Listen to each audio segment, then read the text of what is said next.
But after I dug the 2 apple tree holes in the goat area. I don't know why the goat area. It was just like, just dig a hole, no big deal. Yeah. I didn't really need the pick or anything. Just shovel and shovel and shovel. It was kind of like sandy. Uh-huh. It was pretty easy digging. And then the other 2 elm trees, they're going to go in different spots. And I went to go dig those holes, and I got about an inch down. And that was it. And that was all it would go. And then I was hitting with a pick, and then I get a little, like... It was the weirdest ground because you pick at it, and it makes a pile of rubble, and you take the rubble out, and you only went down a millimeter. It like grows strange. When you hit it. Yeah, and you hit it as hard as you can, and it's like... tiny bit goes in, Yeah. So I said, we'll dig those ones tomorrow, honey.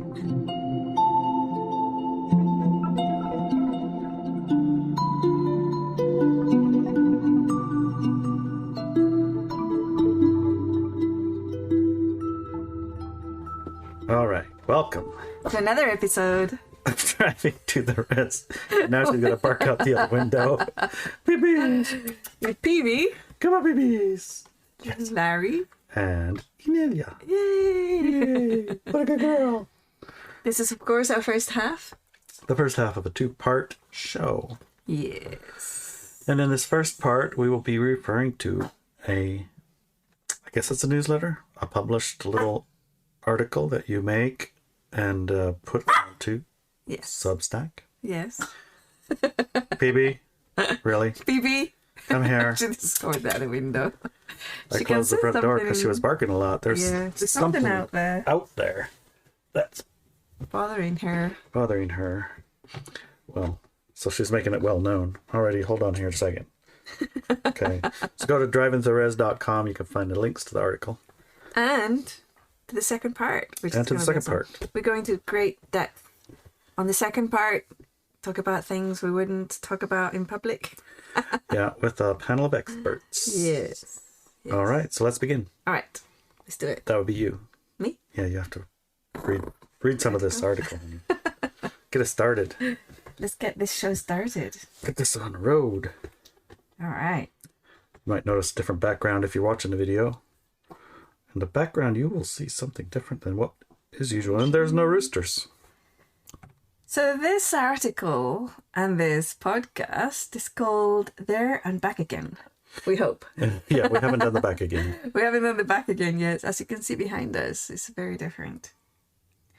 I'm writing this article and podcasting about it from our RV, which is parked in a 49-acre parcel of the land in Colorado. Yes. A parcel of land in Colorado. Colorado. We've driven through Colorado before. We didn't drive through Colorado, no. We drove through Utah before, but not to the Colorado part. Are you sure? Yeah, because we went from Utah to Las Vegas to pick up PB. Ah, okay. So I've never been to Colorado before. Nope. It feels like I have, but... Maybe in a ship or some sort. Not saying UFO. I'm not saying it's UFO, but it's... But it was aliens. It's my shirt. Yes. Anyway, how on earth did we get here? I asked myself. And the answer is that we were offered an adventure we could not refuse. Right. Oh my gosh. You may remember that we are presently digging a well for the Shaman Shack.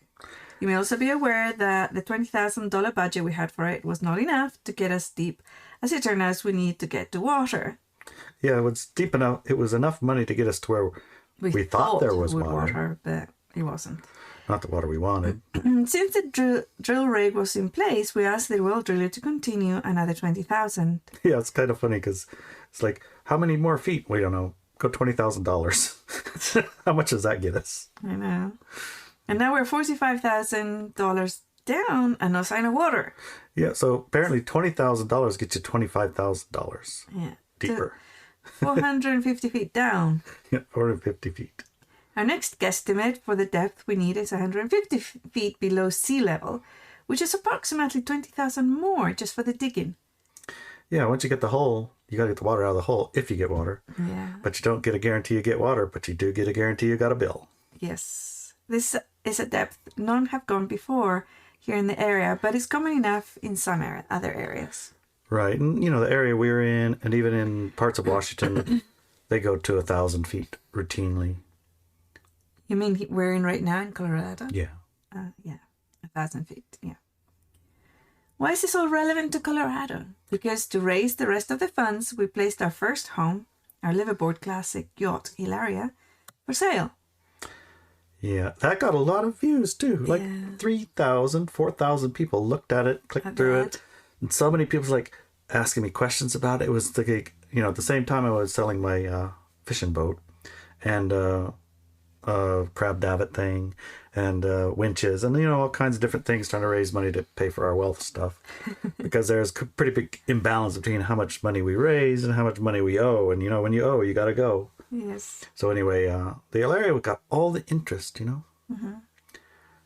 Like I'm talking like the boat got maybe 300, 400 people looked at it in a month. Mm-hmm. And the area had 10 times, 20 times that, like 4,000, 5,000. Yeah. Yeah. I think we missed a bit. We raised 10K in donations from you. Thanks. Thank you. But that still leaves Larry and me 35K short, plus an estimate of another 20K. So to continue digging the well. That's a total of about 65K for the well. We raised some of that with an event, but we're still short to finish the drilling. So if you feel inspired to participate in the well project, there's going to be a link on the information for this article and podcast.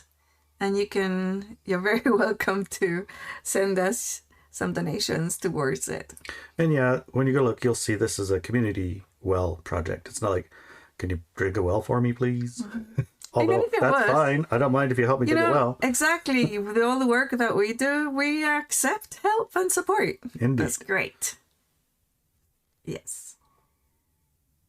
Anyways, that's actually might be what's going on with the blockage of the well. The blockage of the water? Yeah. Oh, it's not just for me, it's for the community. It's fine if it's just for you, honey. Well, I amended it, didn't I? Yeah, because I'm not the only one with blocks around. Yeah. Well, what the heck would I give you money to dig your own well for? Yeah. Help me dig my well. Yeah, we can. Yeah, we would. Yeah, we would. Uh-huh. All right. Moving on. The whole reason we were selling the boat was to raise money to finish this well project to get the water. Yes, indeed. A man from Colorado offered us his land and a partly built earthship for the Inelia. Earthship. Yeah. Partly built. Yeah, which isn't $50,000 to pay a well driller, but it is pretty dang interesting adventure. Yeah. Larry thought it was the best idea ever. He's the jump first, ask questions later kind of guy. Yeah, let's get it, honey. And we'll see what it's like when we get there. Yeah. At first I thought it was a crazy idea. But the more I looked at it, the more resonant it became. It's not something I can properly explain, but it has to do with guidance, intuition, and a love story. Maybe more about that in the second hour. Maybe we haven't got permission yet. We haven't talked about that yet. But if we get permission, you get to hear the love story in the second hour. Regardless, we took the deal, and a few weeks later, we found ourselves traveling to Colorado to meet the land. Yeah, and it's interestingly the right time of year to come visit it. It's not hot. It's not cold.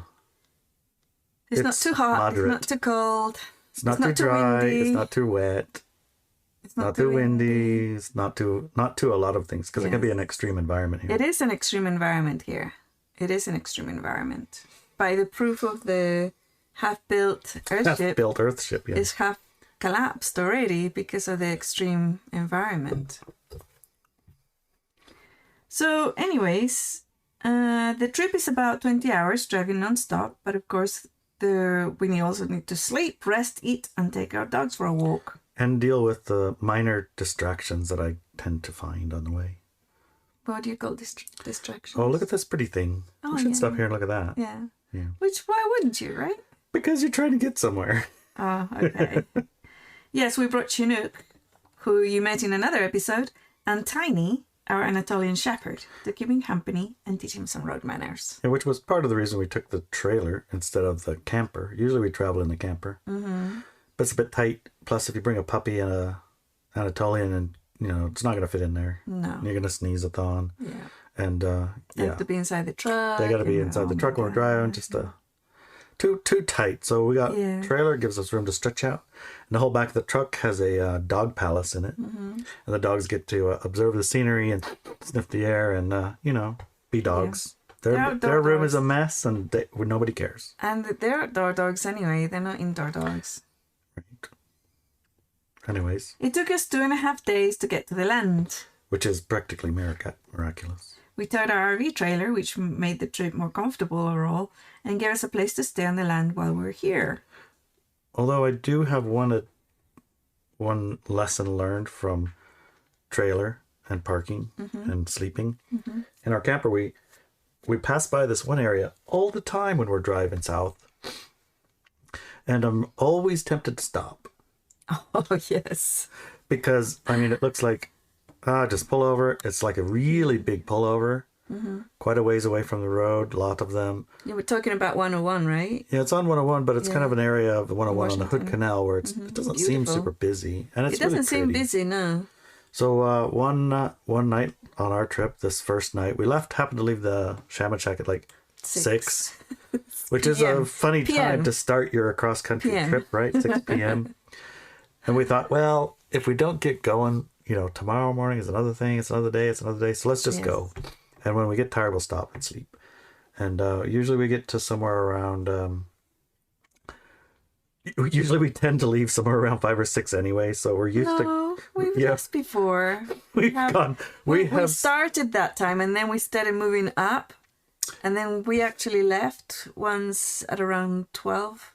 So we have actually done that before, but we've done it more often than not, and we've ended up in this area of Hood Canal more often than not at 11 or 12. Yeah, where your tires like I can't go on anymore, but where are we going to stop?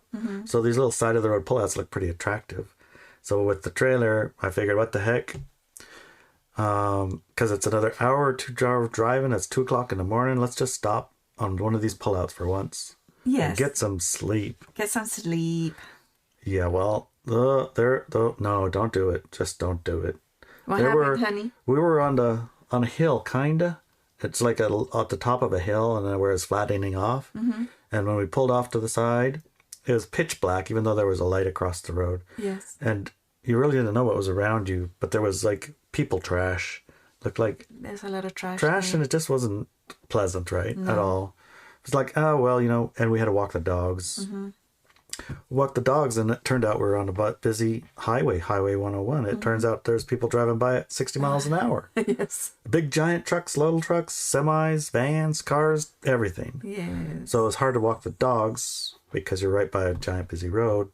But, we managed. And then we got in our trailer and locked all the doors and Phoebe laid down in bed. And what happened? Then more trailers started. Oh, some of those big trucks stopped right next to us. Turns out that giant pullouts were for the semi trucks to check their load. Yeah. So they're like, when they park, blah, blah, blah, blah, blah, blah, blah. And you're thinking, are they going to come knocking on the door? What's going on here? And then they, 5 minutes later, they put it in first gear, out of there.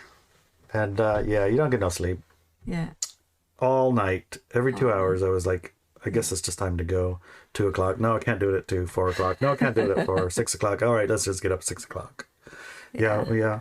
First night was the worst night. Yes. Then we went to a river.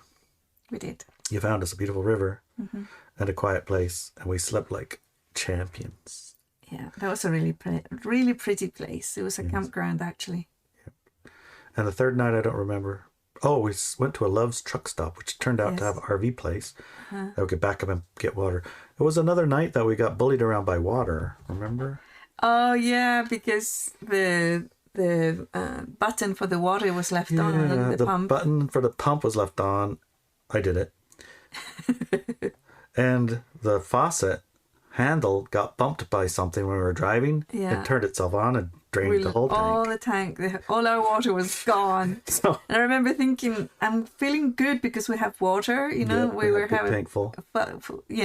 Good tank full of water. From the last RV piece. And I knew we were driving to desert-like conditions, and my body is very water-based, not so much desert-based, Like when I go to the desert, I usually have a humidifier, a whole bunch of oils and lotions for my hands and my skin, my head and everywhere, And the humidifier to put water back in the air.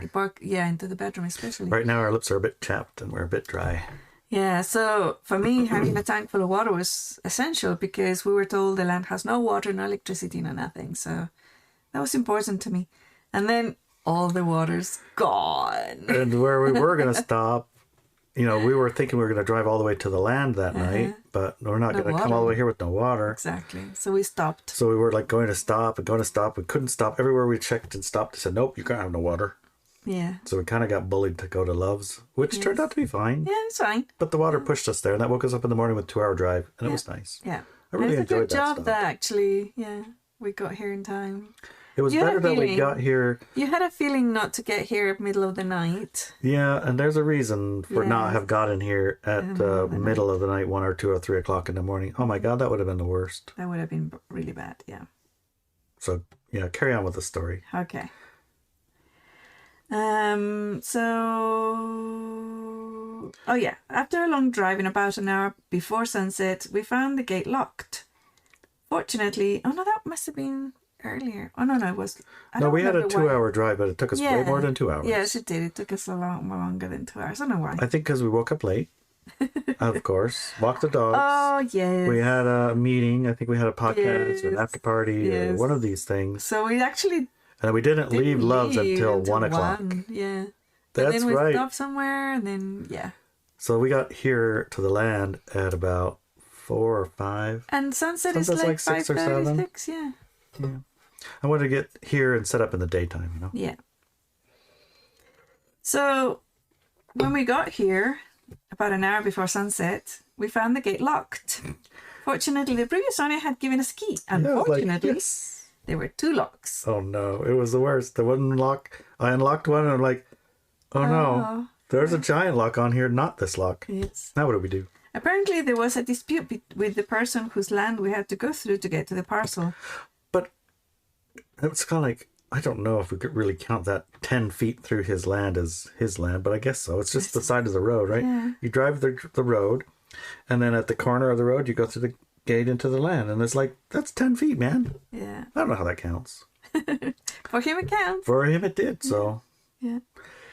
So, he had a dispute about that corner. After texting back and forth and many no's, he came out to open the gate for us. Yeah, it was like almost an hour. It turned out, with the backstory, he had gotten some really bad news about a thing that he was working on in relation to the gate and access and people and things like that. And he got a big fat no about it or something like that. Anyway, he was quite upset about the whole thing. And so when he'd locked it, the last thing he wanted was somebody to ask him to open it. It was just like, you couldn't have asked him at a worse time. We figured he was someone who had strong boundaries and had had a tough time with the neighbors. And we were right. He's actually a super nice person, an excellent neighbor. He has been helping us since. In fact, we consider him a new friend. Yes. Hi, Jay. Hi, Jay. We entered the land. Yep. The place was, as we had been warned by the previous owner, a homeless encampment covered in garbage and scattered with destroyed small encampments with a partially built earthship castle on it. And I forgot to mention the bones. A few carcasses laying around. Yeah, a few bones, skeletons. Yes. Not human burnt skeletons. Structures, burnt partial structures. Yeah. Like, garbage everywhere. Garbage it blows hard in the garbage. There's no garbage everywhere. collector. So yeah, it wasn't exactly its best face if you looked at it like this thing and this thing and this thing. The partly built earthship is shaped like a castle, and the walls are made of bagged soil from the land and partly covered in mud straw paste. The harsh wind and weather here, unfortunately, is destroying what's there. Yeah. I asked Larry what he thought of it all. And he said, do you want to read this bit, honey? I can't see it. Go ahead and read it. Okay. Yeah, it's the best. If you need something to do something, you're going to find it here, hunting ground. True. Because it's like, I needed a pick. I needed to dig something. And then, geez, I walked over. There's a pick stick. It's a pick standing right here in the middle of the nowhere. For no good reason, there's a pick. Yeah. And I grab it and it's like, okay, I got a pick. And like, now I need a shovel. Gosh, dang it. Middle of nowhere again. I walked over there. There's a hill. Half hole a hill and a hole. And a hill. I mean, it's in the middle of, I don't even know what you're digging there for. There's nothing to dig there. There's shale. But there's a shovel. So I picked the shovel up and brought it, and I needed the shovel. Now I got a shovel and a pick. Yes. It was hilarious. And then our generator, you know, I started our little generator, charge up our solar thing because it was raining a little bit. It's dark. And then it needed a little protection. It just so happens there's a fridge laying down. pushed over. Yeah. I can open the door, and it makes the perfect generator shed. Yes. It's amazing. Yes. We took the deal sight unseen, besides a quick Google Earth space photo, and we were warned of what we might find. It was fair enough. The previous owner is an excellent guy and true to his word. Yep. He told us what was here, right? Yeah, no surprises. It's actually better it's better than I expected. Yes. Yeah, I agree. So, first order of business was to check out the view. Stunning, beyond description, amazing. Yeah, we included some pictures. You can sort of get an idea, a feel for it. The article, yeah. So, drivingtotherez.com. I don't know what you're expecting it looks like, but it doesn't look like that. The next day, we walked to the four corners and marked them with crystals. This is a tradition I learned that allows a family or person to energetically delineate a property in order to give it energetic boundaries and also give it specific jobs. This turned out to be a full-day job with each border having a unique and singularly challenging aspect to it. Do you want to talk about the different corners here? The corners themselves were... Well, one border, the border, was being encroached by the neighbour's overflow of garbage. And yeah, they're kind of like a Tinkerville. Yeah. They got like 17 cars and 32 trailers and just like, what the heck? And it's slowly like past our borders a little bit. Yeah. So what else? Oh, and they had a 30 feet deep gulch. Yeah, it's like there's a river runs through it and it dug into the dirt and it made this deep gulch that you can't barely walk down and in. Yeah. And it doesn't look like much till you get there. Then you're like, straight down. Straight down. And that's a long way down. Another 100+ feet mud Adobe dune. You never even knew what Adobe dunes were. I never knew. No. And another so miniature mountain. Fun, tired, and extremely satisfied. That little mountain is our morning coffee spot now. Yes. So we wake up in the morning here, as you can see. Behind us, it's kind of a little flat. If you're on the video, you can see the bits of the desert. And but you walk up that little bit behind us and this way. You have a spider on your lip. That way. You have a spider on your hand. Where? It's a teensy little thing. These will be all right. Anyway. Right up there is the coffee spot. Up there. Okay. Yeah, it's a mountain. So... on the second day, we went to register the change of ownership for the property at the county clerk and bought 4 trees, which we picked up on day 3. Right, because when you go turn in your paperwork at the county, you also got to stop at the garden place. What's it called those? Nursery. A nursery, yeah. Nursery, which had the best restaurant attached to it. A nursery with a restaurant. It was a very fancy place. Mm-hmm. So it wasn't exactly what I was looking for, but I got something that I'm really pleased with, kind of thing. It's a very beautiful event location, very nice restaurant with good food. As an event you can tell the chef coming in and out, and he's really proud of his food. It was really fun. We bought our trees. We told her, we were looking to get some trees, and is anything going to grow where we are? Because there's no trees here. Mm-hmm. Just, no problem. Everything here is this zone, and I know which ones to help you with. Yeah. So she went out and showed us this yellow apple. Yeah, golden delicious. Said the apples grow really, really good here because of the temperature thing. Mm-hmm. And then she got us two kinds of apples. Yeah.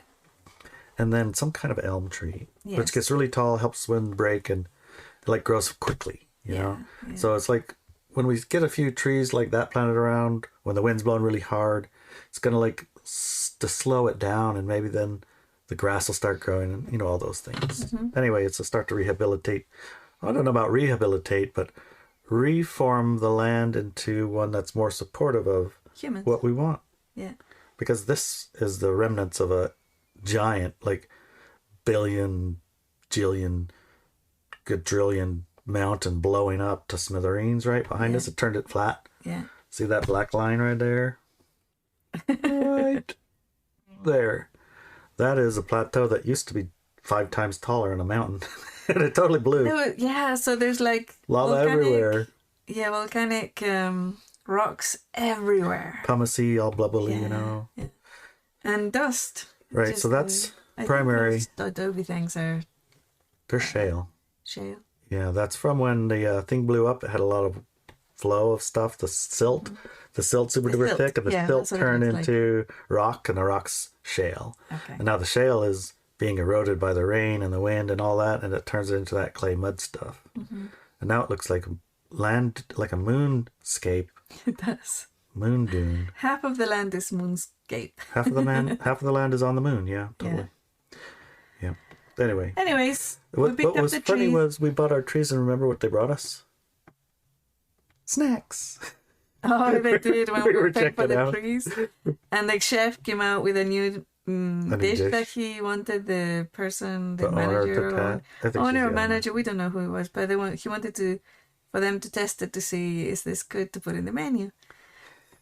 I couldn't test it because walnuts. It had walnuts in it. I'm allergic to those, but also I was really full. So Larry tasted it and he loved it. It was a good butternut really ravioli good. with the walnuts on top. And she was checking us out and said, "Oh, do you guys want to taste too?" Like, Sure. of course. Got 2 plates of ravioli with our trees. Yes. Yeah, and grass. We got some bluegrass. Mm-hmm. Our new neighbour volunteered to keep the trees watered while we were away. We're overwhelmed with gratitude. Thank you, Jay. Yeah. For Larry and me, trees are a very important part of our lives, and planting trees is one of the first things we do in new land. It feels like the trees have already attracted good support and allies. There are 2 apple trees to represent substance, and 2 elm trees for presence, shade, and to help slowing down the wind. Yeah, and the apple trees actually are going to be growing in the goat shed. What used to be the goat shed. So it's already... It's like the first step of the transformation of the ground was already done. Yeah. Thank you, Zach. Yeah. It's very interesting. Yeah. And one thing of note, I know this is an interesting note for the guys that dig holes for trees or shrubs.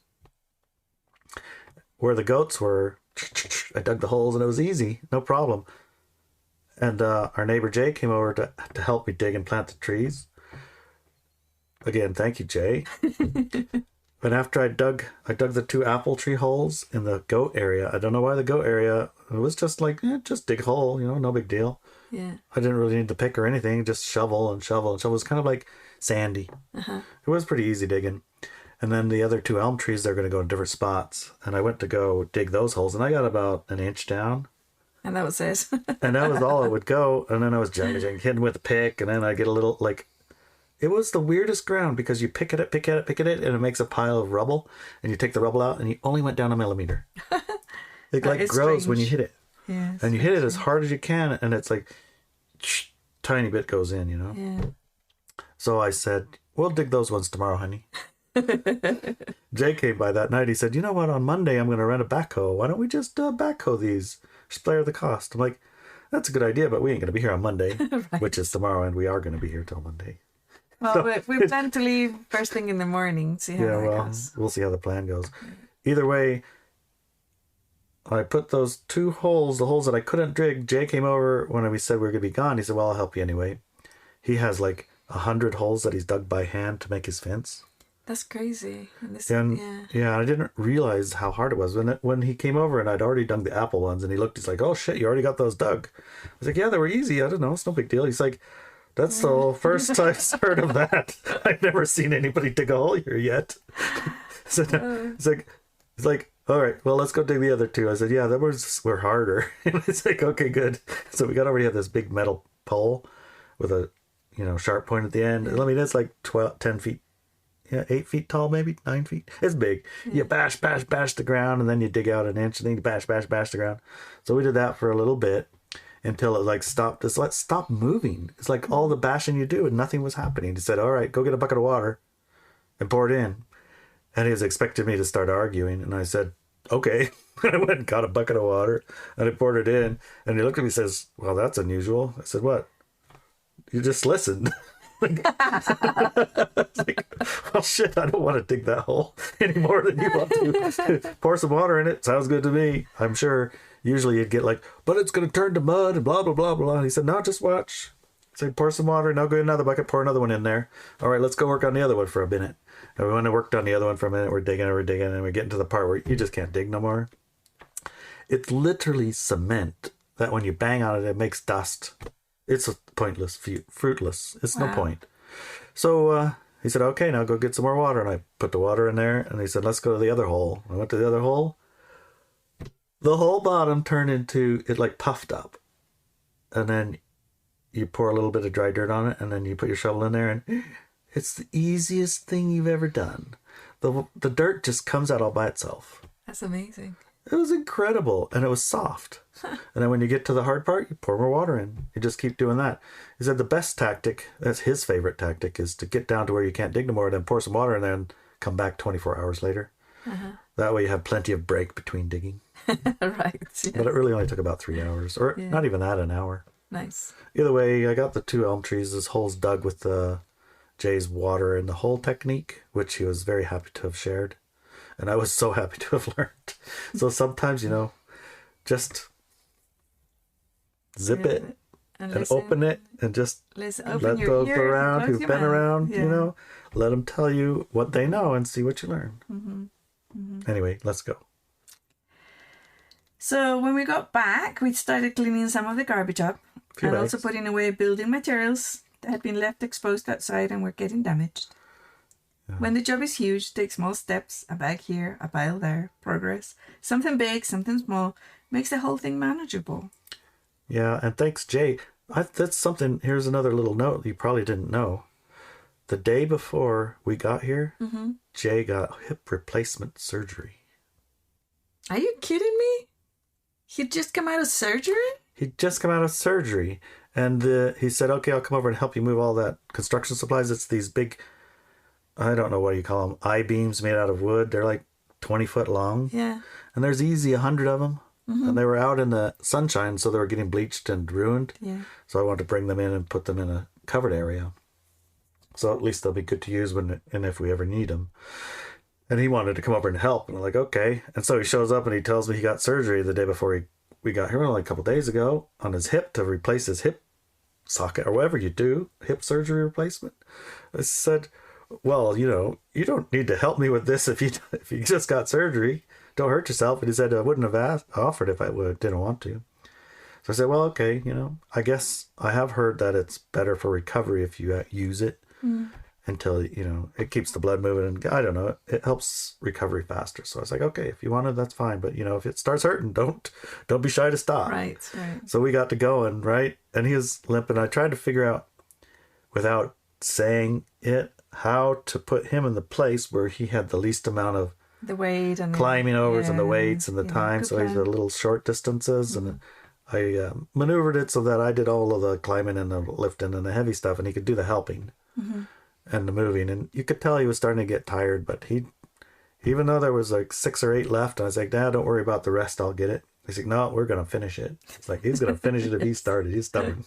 He's stubborn. Like, okay, let's do it. He's very stubborn. I saw that when you were going to move the dog kennels out of the way. Yep. And he says, wait, I'll come and help you. And you just started doing it. He says, stop already.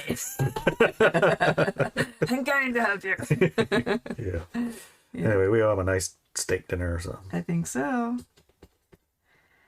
All right, so our initial plan was to stay a couple of days when we return home, but a couple of days were not enough. No. One of the things that struck us both is how radically different this land is to everything we know. It has no trees, no grass, it's dry and plain nature. Half a parcel is made up of strange grey mounds called adobes. They look like grey smooth sand dunes, but the soil is not like sand. It is a bit harder and doesn't blow in the wind. More like dry, dusty clay. The mounds are locally known as the Dobies.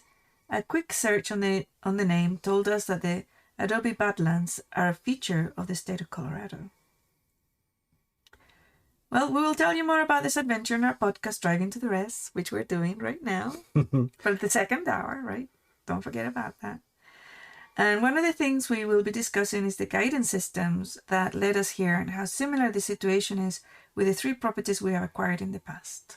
There's certainly a pattern.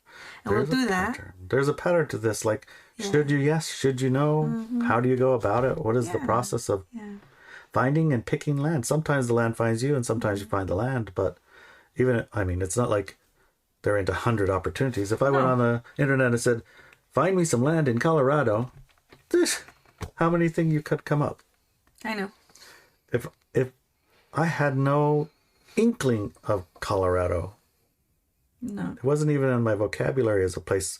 You know, honey, what I was thinking about? We really need some land in Colorado. Never once, not right? Once, no. So, you know, you can't ask questions that you don't even know.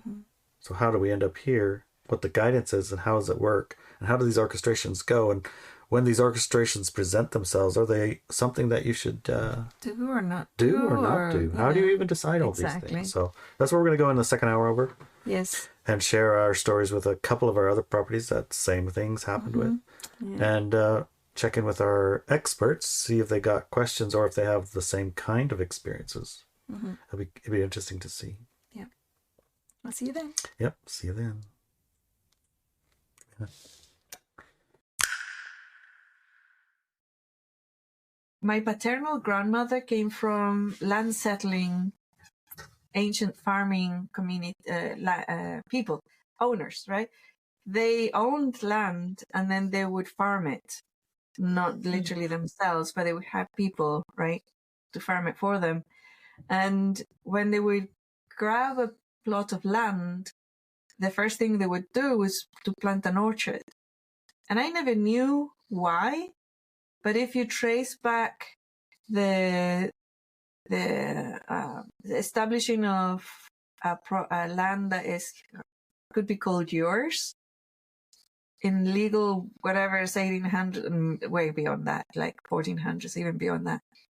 If you have an orchard in the land, it's a habitated, so it's yours. And I think some of those laws are even today, they're part of the law now. Here in the United States. I didn't know this until very recently.